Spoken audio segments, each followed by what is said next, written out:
Eu sou a Clarice Ferro, do time de conteúdo da Minds Digital. Se você é ouvinte do podcast Open Your Minds, já deve ter se lembrado da minha voz. Afinal, a minha voz é a minha identidade. Ninguém mais tem uma voz como a minha, assim como a sua voz é só sua. Mas será? O reconhecimento por voz ainda é desconhecido pela maioria da população. Não estou falando do reconhecimento por fala, quando você pede uma informação no Google. Estou falando de ser identificada como Clarice, simplesmente ao falar. Esse tipo de identificação se chama biometria de voz. Através das características únicas que cada voz possui, essa tecnologia é capaz de criar um método de autenticação seguro para validar acessos, confirmar identidades e realizar transações. Contudo, todavia, entretanto, essa forma de autenticação ainda não está muito presente no dia a dia dos brasileiros, o que gera muitas dúvidas. Então, para você saber o que é mito ou verdade nessa história de voz como identidade, hoje eu convidei para tomar um cafezinho com a gente o Felipe Lodur, Head of Artificial Intelligence na Minds, e o Marcelo Soares, Director Business Sales na Minds. Prepare o seu café e bora conversar!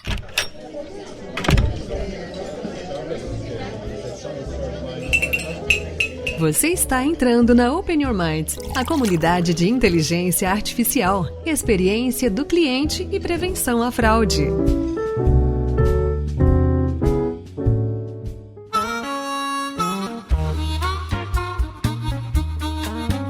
Bom, Felipe, obrigada por aceitar mais um convite aqui para tomar cafezinho comigo, para a gente conversar sobre biometria de voz. E para a galera também, o que você faz aqui na Minds? Isso, é um prazer estar participando aí mais uma vez do podcast. E meu papel aqui na Minds é de Head de Inteligência Artificial. Essencialmente, meu papel é ajudar os cientistas de dados, engenheiros de dados e demais profissionais a construir as nossas soluções de inteligência artificial com bastante foco na nossa solução de biometria de voz. Sim, e sobre como é um produto novo assim, no Brasil, ou não está tão disseminado ainda, a gente recebe muitas dúvidas, né? A galera sempre pergunta meio que as mesmas coisas. Então, hoje eu fiz um compilado de dúvidas, assim, pra gente conversar se é mito ou verdade. Na verdade, você que vai dizer, né? Você que é nosso especialista. E aí, a primeira pergunta que a gente mais escuta é verdade que não existe no mundo outra voz igual a minha? Certo. Então, quando a gente fala de voz, existem várias variáveis que definem a voz de uma pessoa. Desde, assim, o formato e o tamanho das cordas vocais, o músculo que está em volta dessa região e até mesmo um pouco de outras partes do corpo. E também a forma que a gente fala, né? Que a gente aprende a falar, como que a gente usa a nossa garganta quando a gente fala, mesmo o nariz, né? Tudo mais, a gente consegue criar diferentes efeitos, né? Uma voz mais anasalada, alguma coisa nesse sentido. Então são várias coisas que definem. Como são várias variáveis, desde genéticas e também fatores da vivência da pessoa, hoje é entendido que as vozes são realmente únicas. Então, não tem uma outra pessoa com exatamente a mesma voz que a minha. Existem sempre traços que são únicos meus, porque essa forma, principalmente que as cordas vocais são criadas, ela não consegue ser replicada. Seria muito, muito, muito difícil de ter outra pessoa com exatamente a mesma forma e tamanho de corda vocal e outras características junto também. Sim, e aí você falou dessa dificuldade de ter tudo muito idêntico, né? Mas é verdade que gêmeos idênticos, então, conseguem ser diferenciados pela biometria? No caso de gêmeos idênticos, é lógico que o fator genético ele tem um peso na formação da voz da pessoa, né? Como que vai ser desenvolvido e tudo mais. Mas mesmo sendo idênticos, como são muitos fatores na hora de formar essa voz, a gente pode pensar que, assim, tem fatores hormonais, fatores ambientais que entram em ação, às vezes medicações que são tomadas, uma diferença leve de musculatura em uma região ou outra. Então, apesar deles terem uma predisposição genética, né, no momento inicial igual, esses fatores evolutivos, né, conforme vai tendo o crescimento da pessoa, vai se definindo vozes diferentes. Então, é possível diferenciar. É lógico que, assim, pro ouvido humano, muitas vezes pode soar bem parecido, né? Dependendo das pessoas. Até mesmo pessoas que não são gêmeos idênticos, a gente às vezes dá uma confundida também. Só que, do ponto de vista mais tecnológico, se eu coletar a voz dessas pessoas, existem traços que eu consigo identificar, que são definidos por esses fatores que não, até mesmo em gêmeos idênticos, não ficam 100% iguais. Você falou sobre, às vezes, a gente confundir, né? Parece muito que a voz é parecida e tudo mais. Então, é verdade que a biometria de voz não reconhece quando a voz é falsa ou fingida? Quando a gente fala de voz, tem esses dois principais fatores. O primeiro, ele é um fator biológico, que é o tamanho e o formato das cordas vocais, digamos. E o segundo é essa forma de falar. Eu falo de que parte da garganta que eu estou utilizando, como que eu realmente estou formando as palavras e as frases que eu estou emitindo. Geralmente, quando a gente fala, por exemplo, de pessoas que imitam outras vozes, né? O pessoal gosta de imitar o Faustão, o Silvio Santos, esse tipo de coisa. Elas imitam a forma de se falar, porque realmente você não consegue mudar o tamanho da sua corda vocal ou alguma coisa assim, porque é inerente à sua biologia. Então, às vezes a gente até pode, o ouvido humano, ele vai achar parecido, né, vai conseguir identificar a forma de se falar, mas do ponto de vista tecnológico, eu ainda consigo diferenciar. Então, uma pessoa que está fingindo ser outra não passa num sistema de biometria de voz, simplesmente mudando a forma que ela fala, porque existem outras coisas que são mais importantes na hora de eu definir se aquela voz é realmente a voz de uma pessoa A ou uma voz de uma pessoa B. E ainda falando de imitações, existem também programas diferentes que eu posso usar, né, para mudar a minha voz, deixar ela mais artificial, mais robótica. Tem aquele tipo de voz que às vezes aparece no Fantástico, né, para deixar a galera anônima. Sim. Esse tipo de voz não dá para utilizar para entrar no sistema de biometria de voz, porque é muito fácil hoje, com a tecnologia que a gente tem, de identificar quando uma voz ela é criada artificialmente. Porque uma voz natural ela tem várias características que deixam ela soar natural, e analisando a forma, a frequência daquela voz no tempo, eu consigo ver se é uma voz realmente natural ou não. Então esses sistemas também de voz artificial não funcionam dentro do universo de biometria de voz. Legal. E é verdade que a biometria de voz não funciona em ambientes barulhentos, nem reconhece uma voz alterada por resfriado? Então, se a gente pensar em como que a gente constrói um sistema de biometria de voz, a gente tem várias etapas lá, mas a gente pode pensar que tem uma etapa de treinamento. Essa etapa de treinamento, essencialmente, eu estou ensinando para o meu modelo de inteligência artificial o que é uma voz e como distinguir diferentes vozes. Nesse processo, como a gente sabe que esse sistema de biometria de voz ele vai ser utilizado, por exemplo, através do celular, vai ser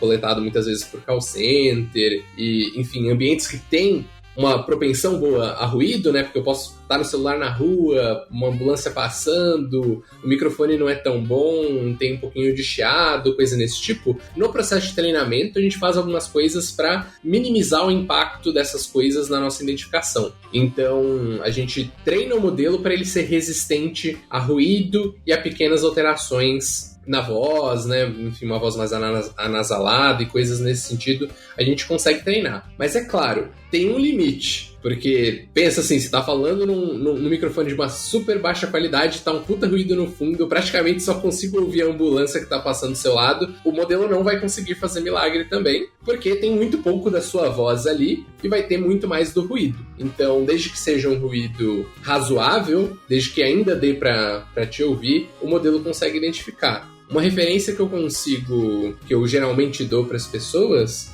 é: será que um familiar próximo seu ia te ouvir no telefone e identificar que é você mesmo? Se sim, o modelo também vai conseguir muito provavelmente. Se não, as chances do modelo conseguir identificar vão diminuindo um pouquinho. Legal. E é verdade que a biometria de voz sabe se é uma voz feminina ou masculina, jovem ou idosa?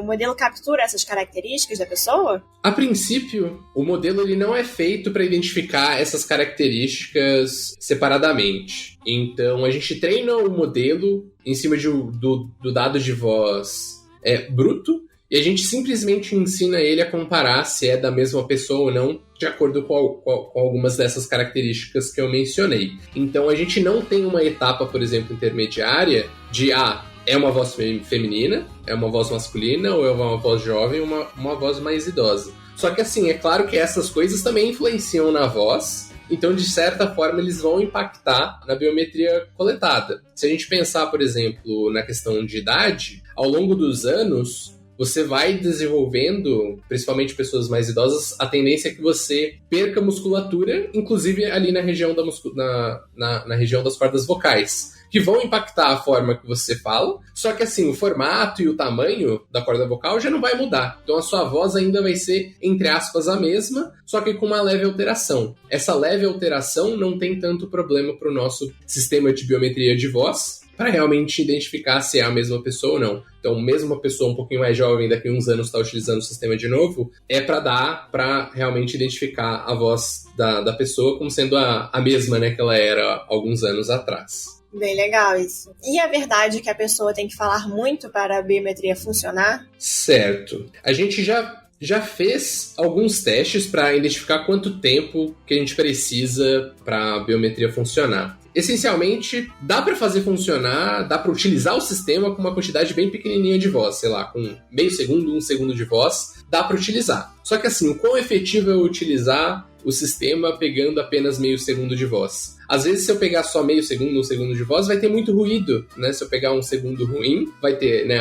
só o estouro da ambulância ali que tá passando, ou às vezes alguma parte da frase que a pessoa tá falando. Não dá pra pegar uma característica tão completa da voz da pessoa, não dá pra ter uma confiança tão grande no sistema de biometria de voz, você não pega um pouquinho mais de voz. Então, nos testes que a gente fez, a gente encontrou que os sistemas geralmente funcionam melhor, tendo de 4 a 15 segundos de voz pra gente analisar. Então a gente pode pegar a voz numa conversa mesmo, ou às vezes o cliente falando algum tipo de frase para se autenticar, e daí de 4 a 15 segundos de voz tende a ser o suficiente. É lógico, quanto mais segundos de voz, melhor para dar mais confiança pro modelo, só que ao mesmo tempo a gente também não pode querer, eu quero 2 horas da voz de um cliente, porque daí vai ficar um pouquinho difícil de coletar e de transformar esse sistema em alguma coisa prática. E após ali os 15 segundos de voz, praticamente não tem mais ganho em performance em adicionar mais segundos, sabe? Não fica muito mais assertivo, né? O ganho é muito pequeno para justificar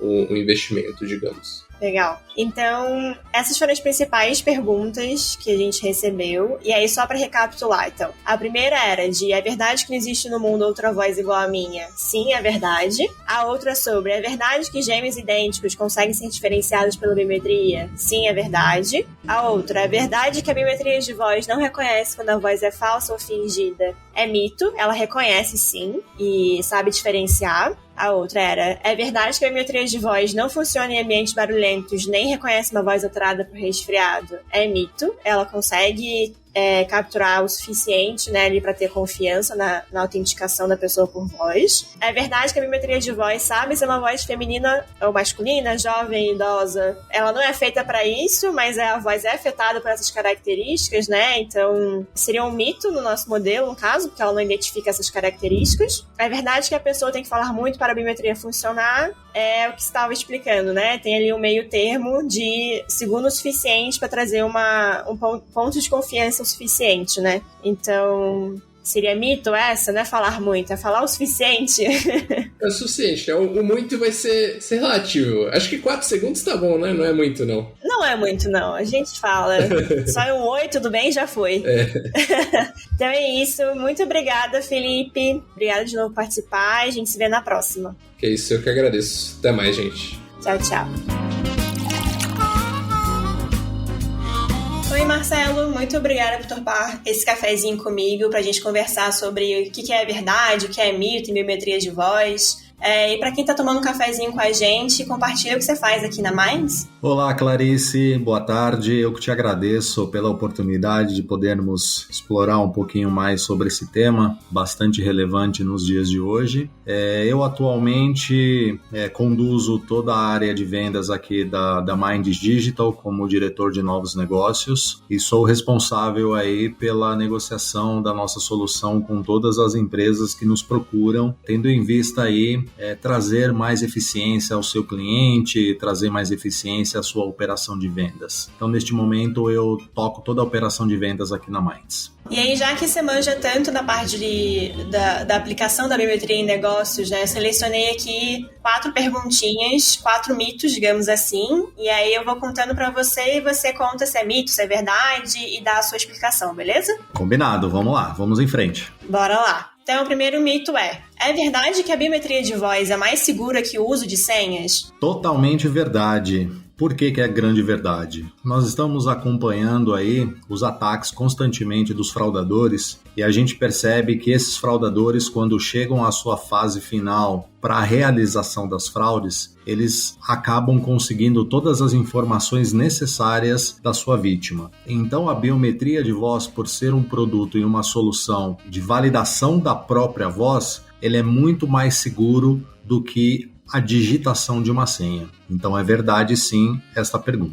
Legal. Então vamos para o segundo mito. É verdade que a biometria de voz precisa ser combinada com outros fatores de autenticação para ser realmente segura? Sim, a gente tem percebido nos nossos clientes que quanto mais informação casada a acurácia da voz, a nossa solução consegue entregar uma eficiência no resultado de autenticação e validação. Muitas vezes a gente acaba fazendo o nosso casamento com o CPF do cliente. Isso possibilita que a gente identifique se a voz do Marcelo é realmente do Marcelo e se ele está entrando em contato pelo CPF que de fato é do Marcelo. Então a gente conclui que é verdade. Legal. Bora pro terceiro mito, então. Bora! É verdade que a biometria de voz demora a trazer retorno financeiro? Isso é um grande mito, porque pense assim, a partir do momento em que a solução de biometria de voz já está à disposição da empresa e a empresa passa a disponibilizar ao seu cliente final, o resultado ele parte em D0. Imagina se no dia 5 de fevereiro a biometria de voz é implantada na empresa e neste dia a biometria de voz ela barra uma fraude. Então significa que neste D0 a gente já consegue trazer um resultado financeiro para a empresa. Então isso é mito. E o último mito de hoje é verdade que o banco de vozes pode ser acessado por qualquer empresa? Por enquanto ainda não. Por quê?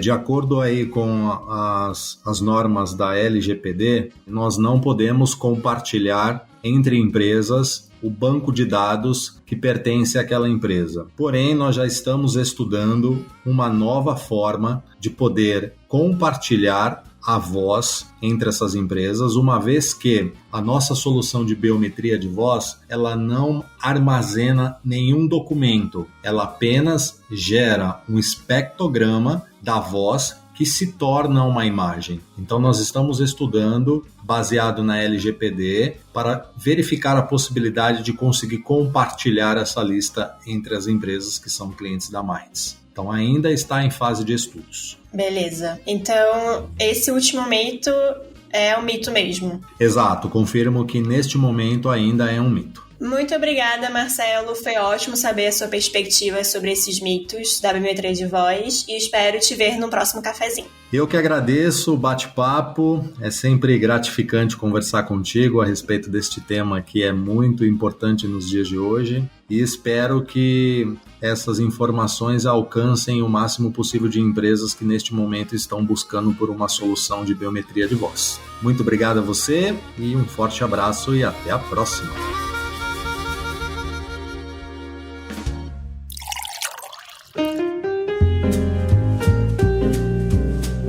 Você que nos acompanhou neste episódio pode continuar se aprofundando no assunto pelo YouTube e LinkedIn da Minds Digital. Confira os links na descrição do episódio e nos encontraremos novamente já num próximo cafezinho. Você ouviu Open Your Minds, a comunidade de inteligência artificial, experiência do cliente e prevenção à fraude.